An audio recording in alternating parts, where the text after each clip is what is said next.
Namo tassa bhagavato arahato samma sambuddhassa. Namo tassa bhagavato arahato samma sambuddhassa. Namo tassa bhagavato arahato samma sambuddhassa. Buddhang dhammang sanghang namasami.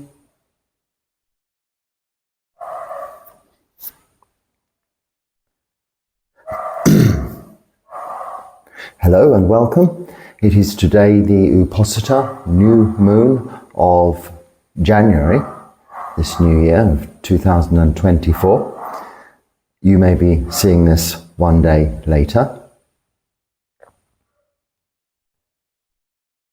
Recently, my routine has been a little affected by just a small injury, some repair work. The tranquility, the peace, the rest that is to be found in routine, when you break that routine, even just slightly, has to be then found again in the mind through this practice of meditation, supported by the keeping of moral virtue and the development of wholesome mind states, reduction of unwholesome mind states. Yesterday evening, I had to just go for a little drive in the evening to see the consultant, just to check my wounds were healing, etc., and all was okay. I am feeling, as of yesterday afternoon, considerably more flexible and went for a little walk without too much discomfort. The previous day was difficult, but now I hope tomorrow to be back and able to return to my routine of morning chanting, pindapata, dana offerings, and then practice. In the absence of that, I have been required to take rest without walking 7 kilometers every day, or 9 kilometers every day if you include the afternoon walk to the beach for some meditation or for some Dharma talk. And I haven't found it very restful. It's been the opportunity to sit and practice meditation, but being a very kind and caring society that I'm surrounded by, I've had people coming to visit, bringing requisites, offerings of dana in the morning, and other things, checking I'm okay in the afternoon. So in fact, although it's been a time of rest, it's been less rest than my ordinary, quite active daily routine. But this is not a bad thing, it's good. It shows what wonderful support I have around me. And it's given me the opportunity, when we have change, to see that change as just that, another experience out of my ordinary routine, and not become too complacent with, even though it's only been a couple of months, becoming too complacent in that routine we build for ourselves, so we can adapt to change. But it will be good to get back to ordinary pindapata, to visit people rather than them having to come and visit me here. So on this Uposatha today, yesterday I'm robe washing, head shaving the day before Uposatha. It isn't an Uposatha as such here. I think it's just the one Uposatha they have as a national holiday and celebrate, they call Poya Day, the full moon of the month, as opposed to Thailand, where they have the 4, including the new moon and the 2 half moons. In India, we are the most, I think, traditional, whereby it's just the 2, the new moon and full moon. But it is still essential in the Bhikkhu Sangha that we have our recitation of Patimokkha rules, our 227 precepts reflecting the Vinaya Pitaka, the rules set down by the Buddha in his time of teaching his early disciples that formed this Sangha that is still around today, and those rules are unchanged. And the way that has been maintained is by this monthly recitation, or twice monthly, bi-monthly, every 15 days, new moon and full moon, recitation of these rules. Now, not being with another 4 monks, there need to be 5 monks for this. I have to declare my own purity. I can, of course, speak to my teacher, my acharya, or upajjhaya, my preceptor, or the rest of my brothers in the Sangha back in India at any time via email or message. So, and indeed, if I was to need to, I could, of course, I suppose, telephone, but I don't use a telephone if I can help it. So, with this in mind, we have to, as bhikkhus living alone, we declare our purity, which is a simple chanting and can reflect upon those bhikkhu rules, those bhikkhu patimokkha, as one should do yourselves in lay life each and every day. At the beginning or at the end of the day is a good time before your final meditation at night to sit and reflect. Have I kept sila today? This is the 5 precepts. Have I refrained from killing, stealing, sexual misconduct, lying, and taking of intoxicants? Just that. Quite simple. Reflect on that each and every night. Now I know I reinforce this every 15 days, every Uposatha, but I think it is important to do that. This is the foundation for our practice. So, being that it's Uposatha, I would normally talk on just Dharma matters, but I did that yesterday, which you would have hit. I think you will get that talk on the Uposatha today, and I'm a bit of a day, depending on where you are on the world, I'm about a day behind you, I think. So, I'll get on with some questions and comments right away. It's all Dharma, as I think I said in my previous talk, but today I want to run through the questions and comments because otherwise they'll build up in order to make space for our routines or my routine as it gets back to normal, to continue with this momentum of practice into this new year and into the future, growing, developing, with our practice of sila, samadhi, panya, of moral virtue, of meditation, of wisdom. And on that point, I wish to remind ourselves, yes, I'm not directing this at anyone. I'm directing this as much to myself as anybody who may be watching this video, but to remind ourselves that the point of this channel is to reflect on that, sila, samadhi, panya, not to open debate to subject matter outside of moral virtue, meditation, and wisdom. I know that encompasses everything, but it does not encompass politics, other religions, unless it's directly related in terms of practice or moral virtue. Or speculation on anything that one might have other arenas for that kind of discussion on this platform. So that little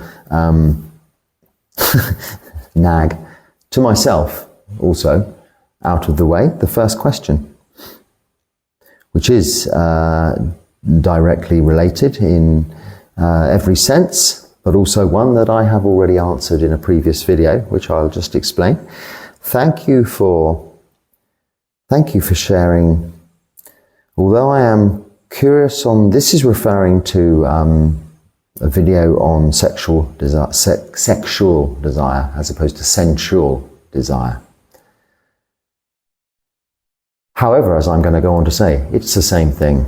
So this question is about sexual desire, but it covers the desire for feeling good, for pleasantness, a pleasant feeling, for physical sensation. So let me read the question. Although I'm curious on the specific hows exactly on how to overcome sexual desire, I feel that sexual desire can grow over time until there is a release, so to say. That kind of resets the system. I would love to hear more on the specifics on how to overcome this desire. Okay. In the same way as one overcomes any desire. So I'm no longer going to refer to sexual desire, because this is the same as the desire for, say, alcoholic drinks, or listening to, or watching, binging on like Netflix movies or something of this nature, or, I don't know, playing some games. It's the same as the desire for smoking cigarettes. In fact, although alcohol and cigarettes have perhaps more of a physical dependency on them, and are therefore to some extent could be considered harder, because to give up any drugs that your body can become physically dependent on, therefore when you give them up you will have withdrawal symptoms, then you do need medical intervention. Sometimes you need to talk to a doctor about it if you are dependent. So please bear that in mind when giving up anything or trying to restrain, not suppress, restrain desires of any kind. But with sexual desire, you will actually have no withdrawal symptoms. It is similar to that of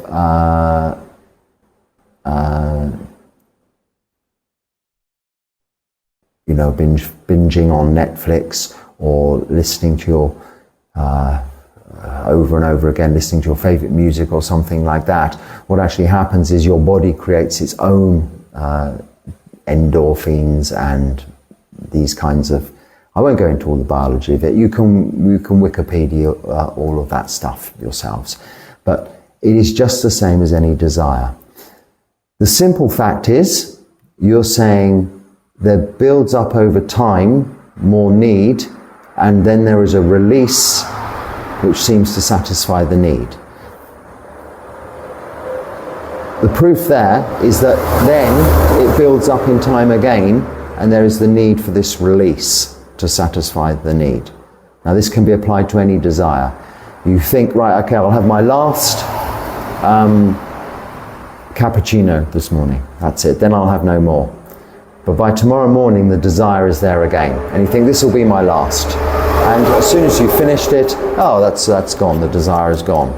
But each time you take that action, you fuel the fire. You add fuel to the fire of desire. So we have to refrain from taking that action. That's all. We don't have to do anything. We just have to not do something. We just have to not light that cigarette. We just have to not buy the cigarettes to light. But if they're there, do not light the cigarette. When you light that cigarette, it will satisfy that desire temporarily. This desire is insatiable. It's coming from within. It's the need for that good feeling again. So the only thing I want to say on this question is, this release is how you imagine it to be from the temporary satisfaction you get from that release. But that release is just adding fuel to the fire. With a little time, without that release, the fire will slowly die down and eventually go out. You have to abstain.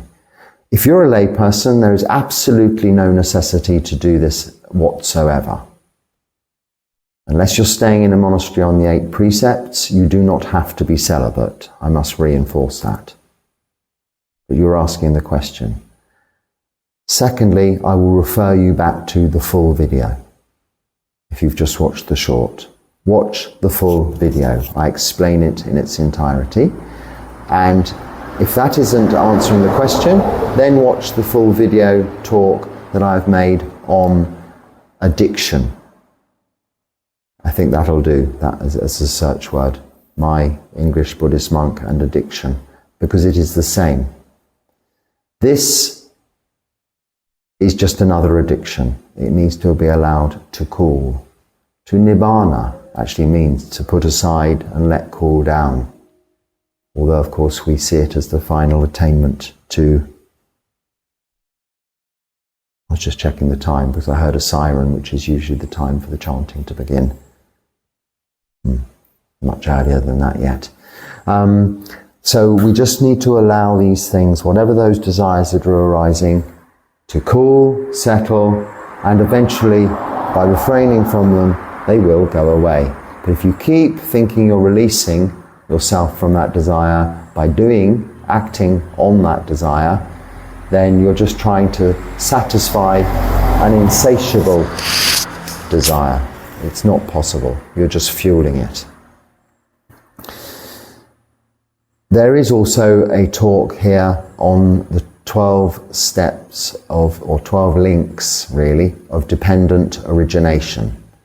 And this is really the structure of how desire works, from ignorance to the final action, and all of the steps in between. I won't go into it now. Please watch that video also. So, 12 links of dependent origination, addiction, and the full video on this subject matter will fully answer that question.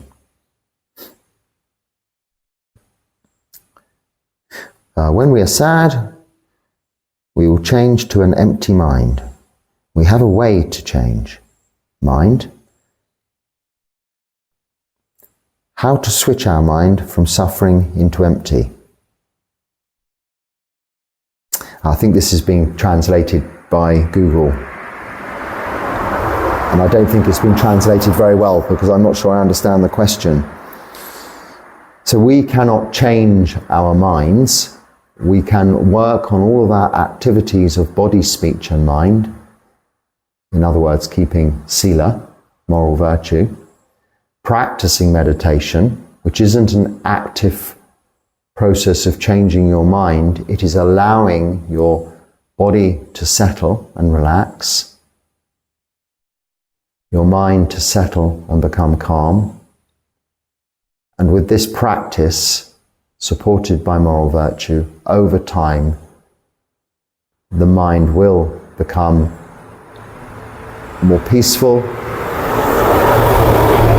tranquil, calm, eventually clear. Not so much empty. Emptiness has to be contained. You can have an empty glass, an empty box, an empty container. But infinite space, albeit a vacuum, is not empty. It is infinite spaciousness. So we're not looking to develop or make an empty mind. As I say, this is coming from Google Translate, and it wouldn't be able to translate, for instance, sunya, which gets translated as empty mind into English, as infinite spaciousness. But really, that is what sunya is, infinite spaciousness. It is where there is nothing, no thought, no feeling, no emotion, no reaction, just ultimate tranquility, peace and calm. And this is developed through this practice. That's all. That's how to. I think that's what your question is, how to get an empty mind. And when you are sad, how to get an empty mind, the same way, but you may need to just note that you are sad, but also note and get to the bottom of, understand the underlying reason for your sadness. What it is that you have either lost and you no longer have that you wanted, or what it is that you have now that you don't want and you would like to get rid of. It might be that these circumstances cannot be changed. This is the way it is, and that is the feeling, the emotion that's resulting from that condition, the causes that have put those conditions in place, the result being the emotion of sadness, coming from discontentment. But when you see that what you had has now gone, but likewise all things we hold dear will also be gone, when you see that reality of existence and nature, impermanence, in its very truest sense, and by example, showing itself in this feeling, this emotion of sadness, you can see that it isn't really a real thing. It is just a symptom of the discontentment.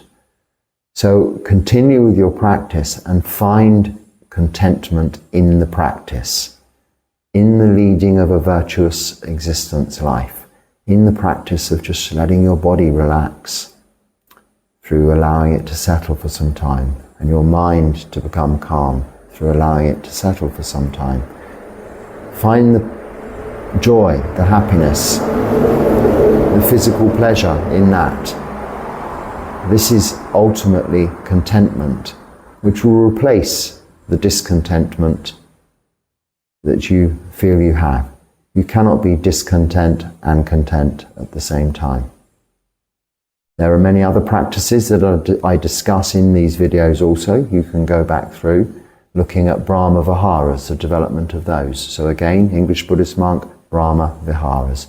Watch that talk. You'll find the answers of, if you feel you need some active practice, ways to develop those qualities that will dispel this discontentment, that will dispel sadness. But ultimately, we are all looking to arrive at this state of contentment, which is that infinite spaciousness, and not so much what can be really quite a negative sound of emptiness, because it isn't an emptiness, a numbness. It is a wakeness, but without containment, without restriction.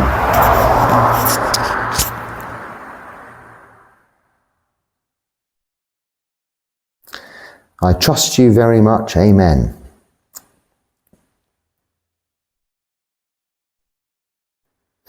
So you should trust not me, trust in the word of the Buddha, but also trust in your own conscience, your own conscious awareness. Trust in that which knows. Trust in that which knows you're sad when you're sad. Trust in that which knows you're happy when you're happy. This is where you should be placing your trust. You can trust that the support of others will help you attain to these goals, achieve this contentment. But you don't need to put your trust wholeheartedly, your faith, in that of a higher power, another being, a peer, a partner. You can trust them in the literal sense, yes. But don't put your welfare, your well-being, your happiness in the hands of others. Trust advice, yes. Again, this could be a mistranslation a little, but mostly trust in the word of the Buddha, the Dharma. We have an expression, we take refuge, Tisadhana, taking refuge in the triple gem, the Buddha, the Dharma, and the Sangha. So, putting your trust in this, talking to you now, is putting your trust in the Sangha, is what I represent, which is sharing with you the Dharma, the teachings of the Buddha, the Buddha. So we put our refuge, take refuge, and therefore trust in the Buddha, Dharma, Sangha, not necessarily individuals. But I appreciate you saying that. It's a nice compliment, I think. Right now, Thai people are very distressed and confused. Will they change their minds from how can I become peaceful? So firstly, how can you become peaceful? I've just, I hope, answered that, spoken about that. With regards to Thai people are very distressed and confused, I don't know that can be specifically Thai people. I think humanity, in its very nature, can at times be distressed, confused. The three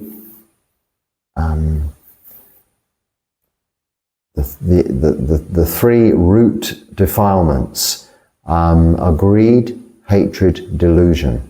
And delusion is confusion or ignorance.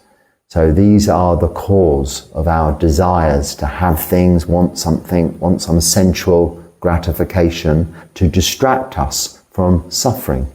And the Buddha just taught this as suffering, cause of suffering, end of suffering, path leading to the end of suffering. The cause of suffering is this desire, which is fueled by keep doing the same thing over again and needing to have more and more of it each time. To get the same gratification, not satisfaction, because it's insatiable, just some gratification. And that is ignorance that keeps us doing that. So this will always be the case. So don't isolate it to your own country if that's what it is, or own political situation if that's what it is. It's up to each individual themselves to see that ignorance, as we are doing within this practice, by developing panya, wisdom, wholesome mind states, reducing the unwholesome mind states, those of craving and trying to satisfy insatiable desires. And by the development of wholesome mind states, generosity, loving kindness, peace and tranquility through meditation and wholesome virtues, we are improving our situation and our happiness and well-being through establishing this contentment. When you do that yourself, people around you will notice and they'll ask, and if they don't, they'll still want what you have. And you may be finding people will copy you, ask you how you do that, and you can say, well, just practice Sila, Samadhi, Panya. And that's all you need to do. You can't change the world, but you can change yourself, and then the world will want to change to be like you. Set an example and others will follow. When you're happy, others will want to be happy. When you smile, others will smile. That's a simple example. But if you're sad about their sadness, it will just fuel their sadness. So work on your own development, your own personal development and contentment, and then others will become content as a result of that.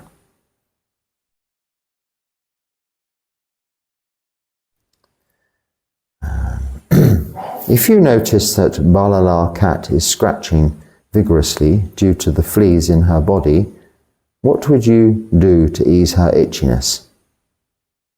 I wouldn't do anything. Well, she's not here at the moment. It's because I wasn't here yesterday evening. She's probably found another home for a while. That's the fickle nature of feral cats.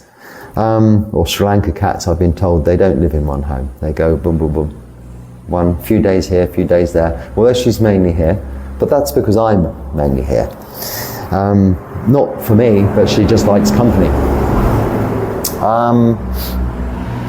So I wouldn't do anything. I guess if it was a problem, I'd contact someone who knew about cats and say, hey, what do you do with a cat that's doing this? I certainly don't know. But I sense, and the reason I'm answering this question, even though it's cat related as opposed to Sila, Samadhi, Panya, is your underlying question, which you're maybe not asking directly, and maybe you should, is would I use some kind of ointment or cream to put on the cat to kill the fleas? Well, no, I wouldn't, because you do not kill. So I'd let nature take its course. There have been cats wandering around with fleas for a lot longer on this planet than I've been on this planet. So what do I know about it? Nothing at all. Not all cats are completely covered in fleas all of the time. So there is a way that nature deals with these things. My cockroaches have gone. How? I just leave the lights on, or a light on. because they're nocturnal creatures. And if you leave a light on, they stay in the dark places. It's nature, yes? There is natural remedies to everything. So if that's the underlying question there, hopefully I've answered that, which is relating to sila. Maybe during your convalescence, I hope that's nearly over, some long guided meditations to record, maybe some of the 40 types in Theravada. Okay, so I don't do very many long guided meditations because my encouragement is for you to practice alone, not watching and not listening, not doing anything. If you're listening, watching me talking, or even just listening to me talking, this is doing something. Now, there is very much merit in that. It is part of the support structure for meditation in the early, when we begin meditation. But as you develop meditation, become more advanced, you no longer want to listen to guided meditation. It would become a distraction, in fact. However, I will, when I'm able to, when the weather improves and I'm able to go somewhere outside, quiet, for my meditation practice, because currently it's mainly in here, which, as you can hear, is quite noisy, so would not make for a good shared meditation or group meditation experience online. When I'm able to go somewhere nice that's peaceful and quiet at my meditation times, I will live stream, which then is also available later on YouTube, so recorded, I suppose, those with a little guidance at the beginning, maybe toward encouragement throughout and at the end, as I used to do in a little beforehand and in Katohili, and then I will try and do that regularly. As regards to the 40 meditation objects in Theravada Buddhism, there are 40 kamatanas, so working objects. In fact, like, they're grouped. So, for instance, 10 of those are different colours. So there's not as many as 40. So you might be focusing on colour, and then to make up the 40, there's this 10 different colours one could focus on. Now, I don't practice myself anything other than anapanasati, really, in terms of what I'm comfortable in teaching others to do. Because that's what I used to do. I do now, watching the breath. I'm continually watching the breath throughout my day. And this is my meditation object. This is one of those 40. So I can't really give guided meditations on all 40 of them. And one should pick a meditation object that is useful and comfortable for them, and also something that you can take into your daily activities, which the breath you can. If you rely on focusing on a candle or some incense or something like this, or a particular sound or a colour, then this is just only for that time of sitting. It can't be used at the ATM. It can't be used at the bus stand. It can't be used in the supermarket queue. You might be able to a little, but if it requires closing your eyes, it's not always practical to do so. But one can bring one's attention to the breath in any situation. It's also in very difficult situations advantageous when you can bring your attention to the breath as a way of reducing either emotional antagonism, emotional pain, or physical pain. It's also a way of reducing reaction, anger. It's a buffer, a wedge you can push between a feeling and a reaction, if you can remember to bring your awareness to the breath and just breathe once even before you say what you're about to say. Can be a useful way of just putting a little wedge between the thought and the action, and then a moment can often save you saying the wrong thing, doing the wrong thing. This is a useful meditation object. So I don't really ever talk about the other, 39, 10 of those just being colours, but meditation objects, as I don't use them So I can't really do that. So I'm afraid the answer to both those is well, not really. This practice of mine isn't about a whole range of techniques. It isn't about sitting, guiding you through meditation, but it is giving you, through my experience and sharing with you what I've learned through that, the ability to have those tools yourself to practice when you don't have internet access, when you don't have your smartphone, when you don't have a computer. If you're stranded on a desert island, you should be able to remember Sila Samadhi Panya, Anicca Dukkha Anatta from these videos, and that is enough. That is the practice. No one needs to be blah blah blahing in the background. But of course, yes, in the first instance, when we're learning to meditate, like learning to swim in that small pool, if you watch the previous video about that, then these supports are useful, are helpful. So I will be doing those again. When I have the opportunity to have some group meditation, maybe there'll be people coming here to meditate with me, or joining me in a more quiet situation near the beach there. But yes, then I will put those on YouTube live, as I put my morning chanting and short meditation in the morning on live.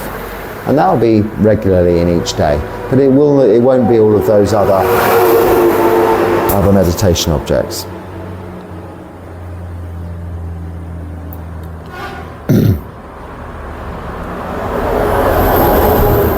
Could you make a standalone short video of how to sleep on the floor?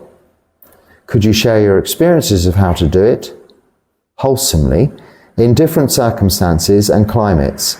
How to get a good sleep on the floor. Okay, here's the short video. How to sleep on the floor. Lie down and go to sleep. That's it. I don't mean to be facetious, but that's the answer. Your desire will be, oh, I need this, I need a cushion, I need a mattress. You probably need a pillow, because otherwise you get a neck ache. You can sleep on your arm, like you look at dogs and cats, they do that.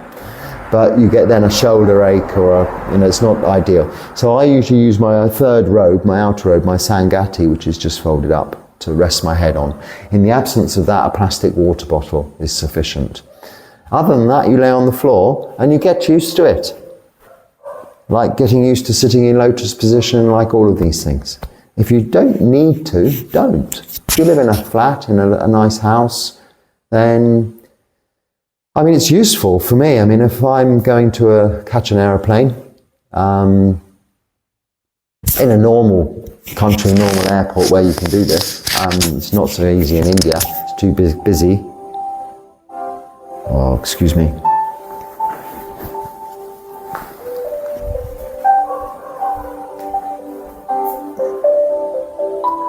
Stop.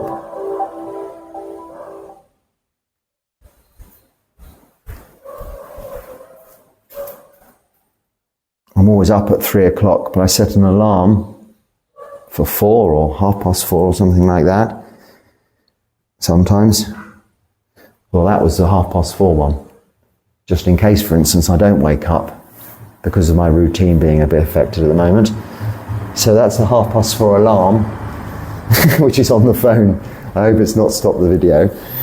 I should have looked when I was there. So yes, just get used to it. Now it's very useful. I go to the airport. Some people, they have a morning flight. They'll go and stay in a hotel near the airport. Very expensive. Carting all their luggage there, carting all their luggage to the airport. I just go to the airport as late as possible. It says it's a very early morning flight. As late as possible at night on the last train. This is usually what predicts it, your public transport. Get into, if you're not able to check in the first part of the airport, find a little place in the corner and sit and meditate. And if I'm tired, lay on the floor, go to sleep. When you're used to that. But if you're not needing to do that, so it's very useful for me, I can sleep anywhere, it doesn't matter. In fact, I found it very difficult in that hospital, and I had to sleep on this hospital bed because my legs were all paralysed from the injection.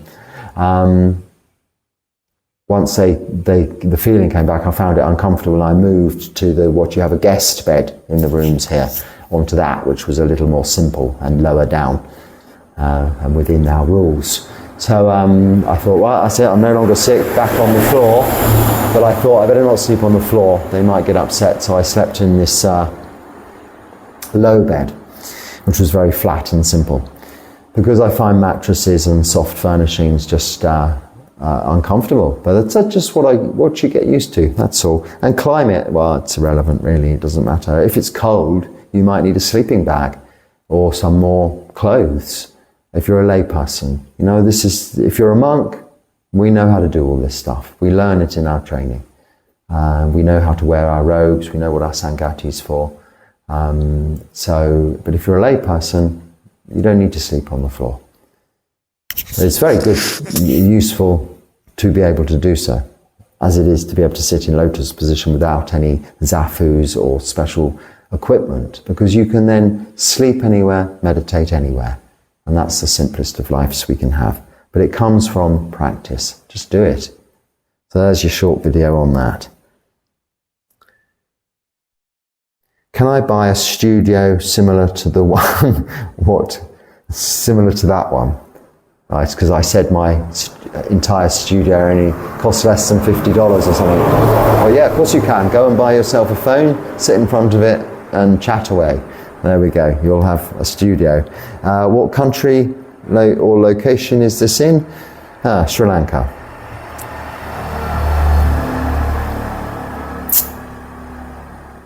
Okay, so what time did I start?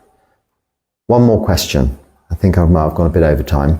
But Buddhism is a religion revealed by God 560 years before Jesus Christ, through his divine messenger, the Buddha. Okay, well it's not. I don't agree with that comment.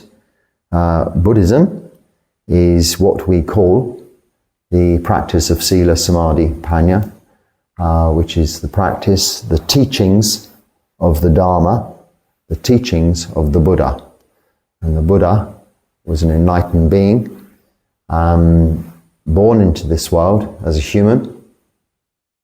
It doesn't matter where he came from. His previous lives, though, are all accounted for in the Jataka tales, and they're very fascinating and interesting, but not a necessary part of the practice, but very good way of illustrating aspects of the practice in a mythological format, the Jataka tales, that is, if you want to Google that, Jataka tales. They have them in all languages. Wonderful tales and stories of the Buddha's previous lives, with wonderful illustrations and analogies of how we can apply the Dharma to our own current lives. About 500 years before Jesus Christ.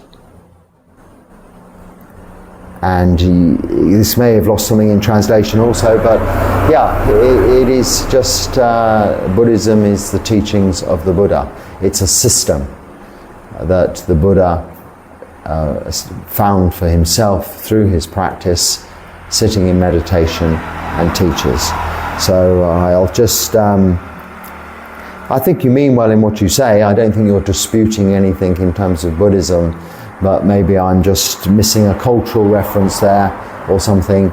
But we don't have a God. There are in Buddhist cosmology realms of gods. So you cannot attribute Buddhism to a particular God, placing the Buddha in. If that's the case, this is fine, but it doesn't make any difference. But that requires belief. And Buddhism doesn't require the belief of that to still have the same result. If you practice Sila Samadhi Panya, you will have the same result. If you believe that God put the Buddha here so you can practice Sila Samadhi Panya, then in a way that's really cool, because you've got even more faith, enough faith to believe that a God can be so powerful as to do that. So it won't really contradict, but ultimately the God isn't going to help you, because the Buddha teaches us we have to help ourselves. Okay? And on that point, I should bring it to a close, being as according to the alarm that went off just then, it must be 4:30. I think I started at 3:50, but I can't now remember the time. I did try and remember to check, but that didn't help, did it? Thank you for watching. I hope there's something useful there. And if there is, please use it and share it. If not, just let it go. And thank you for watching. Until next time, be happy and stay well.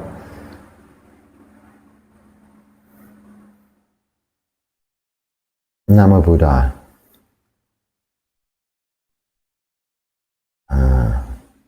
Yes.